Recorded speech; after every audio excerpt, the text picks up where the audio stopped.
Subscribe করো commerce lesson এবং bell icon press করে প্রতিটি ভিডিওর প্রথম দর্শক হওয়ার সুযোগ পাও। তো আমরা চলে আসছি S45 পেজের 6 রোমান 1 অঙ্কটা, যেটা বলা ছিল রাজা, Praja and Mantri were partners in a firm sharing profits and losses in the ratio of 3:2:1। তো এটা ডেথ অফ পার্টনারের অঙ্ক ছিল। তো আমরা অঙ্কে চলে আসছি। তো এখানে যে যা বলেছে সেইগুলো আমাদেরকে তুলতে হবে। তো সবার ফার্স্টে দেখো, এখানে আমাদের যেরকমভাবে আমরা অঙ্ক করি সেরকমই করব। আর এখানে পার্টনারশিপ ডিড ওয়াইজ সে কি পাবে, অর্থাৎ প্রজা মারা যাওয়ার পরে তার যে এক্সিকিউটর রয়েছে সে কি পাবে সেইগুলো আমাদেরকে তুলতে হবে। সবার ফার্স্টে বলে দিচ্ছে balance of his capital along with interest on capital. সবার ফার্স্টে ব্যালেন্স যেটা তুলবো সেটা হবে ব্যালেন্স শিট ডেটে, অর্থাৎ 31/12/23 বাই ব্যালেন্স বিএফ, সেই তারিখেই ক্যাপিটাল যেটা ছিল। তো এটা দেওয়া ছিল, প্রজা মারা যাচ্ছে, প্রজার ক্যাপিটাল ছিল 75,000। আচ্ছা, নেক্সট বলা থাক বা না থাক রিজার্ভটা তুলতেই হবে। এই অঙ্কে বলা নেই, বাট রিজার্ভ কিন্তু তুলতেই হবে, কারণ রিজার্ভটা সব পার্টনাররা মিলেই কিন্তু ক্রিয়েট করেছিল। তাহলে এই সব বাকি যে ডেটগুলো হবে সব হবে যেই তারিখে প্রজা মারা গেছে সেই ডেটে, অর্থাৎ 1/4/24 ডেটে। তাহলে বাই জেনারেল রিজার্ভ। তো এখানে জেনারেল রিজার্ভে 60,000 টাকা ছিল, বাট প্রজার শেয়ারের রিজার্ভ সে পাবে, তাহলে 60,000 ইন্টু 2/6 হচ্ছে তার শেয়ার ছিল, মাল্টিপ্লাই করে আমরা পাচ্ছি 20,000।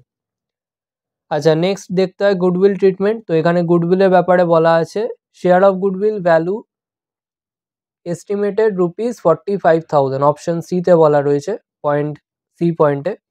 তো এখানে আমরা গুডউইলের অ্যাডজাস্টমেন্ট করব। তো আমরা নিচে চলে আসছি। সবার ফার্স্টে শেয়ার অফ গুডউইল অফ ফার্মের গুডউইল কত ছিল 45,000। এবারে তার মধ্যে প্রজার গুডউইল কত ছিল 45,000 ইন্টু 2/6 করে আমরা পাচ্ছি 15,000। এবারে এই 15,000-এর গুডউইল দেবে বাকি পার্টনার, অর্থাৎ রাজা এবং মন্ত্রী।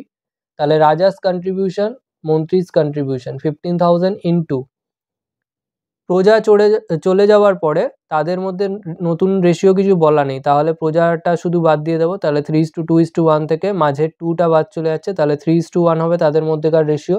তাহলে ইন্টু 3/4 ইন্টু 1/4 করে আমরা পাচ্ছি 11,250 আর 3750। তো আমরা অঙ্কে চলে আসবো, এই দুটো আমরা বসিয়ে দেবো।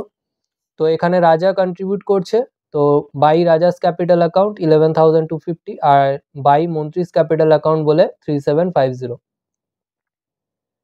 আচ্ছা, নেক্সট আমরা বসিয়ে দিচ্ছি, এটা ইন্টারেস্ট অন ক্যাপিটাল বলা ছিল 10% পার অ্যানামে, তাহলে বাই ইন্টারেস্ট অন ক্যাপিটাল। তো এটা ছিল 10% পার অ্যানামে, তাহলে 75,000 ছিল প্রজার capital into 10% into last balance sheet ডেটের পরে সে 3 মাস বেঁচে ছিল, তাহলে ইন্টু 3/12 হবে, তাহলে 1875 আসছে অ্যান্সার 1875 আমরা বসিয়ে দিচ্ছি।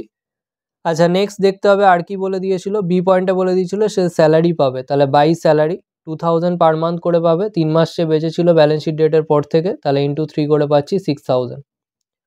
আচ্ছা, নেক্সট বলেছে অপশন ডিতে, পয়েন্ট ডিতে, যে share of profit on the basis of previous year profit for the last year বলে দিয়েছিল 90,000।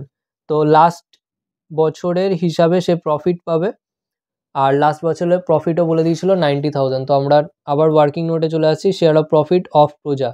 তো 90,000-এর বেসিসে করতে বলেছে, ইন্টু 90,000-এর মধ্যে তার শেয়ার ছিল 2/6, তাহলে ইন্টু 2/6 ইন্টু 2/6 করলে আমরা তার শেয়ার অফ প্রফিট পাবো সারা বছরের, বাট সারা বছরের প্রফিট তো সে পাবে না, সে মাত্র 3 মাস বেঁচে ছিল, তাহলে ইন্টু 3/12 করে নেবো, করে আমরা পাচ্ছি তার শেয়ার অফ প্রফিট 7500। এবারে আমরা অঙ্কে চলে আসছি। যেহেতু এটা একটা আগের থেকে ভেবে নেওয়া প্রফিট, প্রবাবল প্রফিট মানে অ্যাকচুয়াল প্রফিট নয়, সেজন্য by profit and loss suspense account বলে লিখবো 7500। এবার আমরা টোটাল করছি, টোটাল করে আসছে 125,375 এদিকে লিখে, এদিকে বাই প্রজাস এক্সিকিউটর অ্যাকাউন্ট বলে বসিয়ে দিচ্ছি 125,375।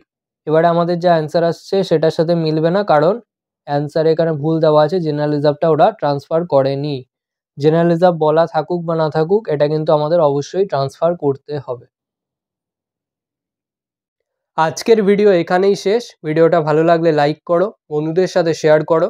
যদি কোনো প্রশ্ন থেকে থাকে অবশ্যই কমেন্ট সেকশনে জানাও, এবং এই ভিডিওটা থেকে যদি নতুন কিছু শিখে থাকো তাহলে অবশ্যই সাবস্ক্রাইব করো এবং দেখতে থাকো কমার্স লেসন।